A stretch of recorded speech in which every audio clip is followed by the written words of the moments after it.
انا طالب طلب بسيط من كل اخواتي اللي بيشوفوني وكل اخواتي اللي بيتابعوا مذيع العيله عبد الرحمن محمد.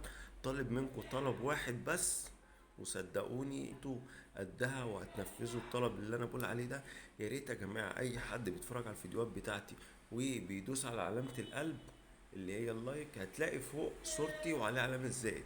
وانت بتدوس على علامة القلب ممكن تدوس الاول على علامة زائد وبعد كده تدوس على علامة القلب. يعني تدوس على علامة الزائد اللي هي فوق صورتي وبعد كده تدوس على القلب. نخش على الموضوع بتاعنا واول خبر معانا. بيقول لك بعد سقوط امطار استاذ علوم الارض يحذر من اعاصير خلال الصيف الجاري. طبعا كلنا شفنا امبارح ان كان في امطار على بعض المحافظات منها القاهرة ومنها الشرقية. دلوقتي هنوريكم يعني منظر في الشرقية، منظر امطار كان عامل ازاي. وامبارح درجة الحرارة في القاهرة كانت واصلة 40.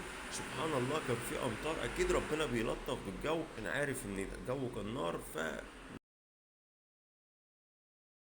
طبعا المنظر اللي انتوا شايف في النفق في محافظة الشرقية زي ما انتوا شايفين الامطار كانت غزيرة جدا جدا. فكله خير من ربنا.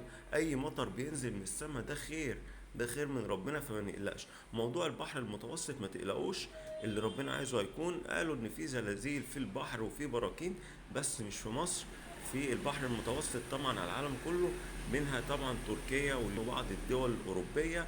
والحمد لله مصر والله العظيم ربنا حاميها.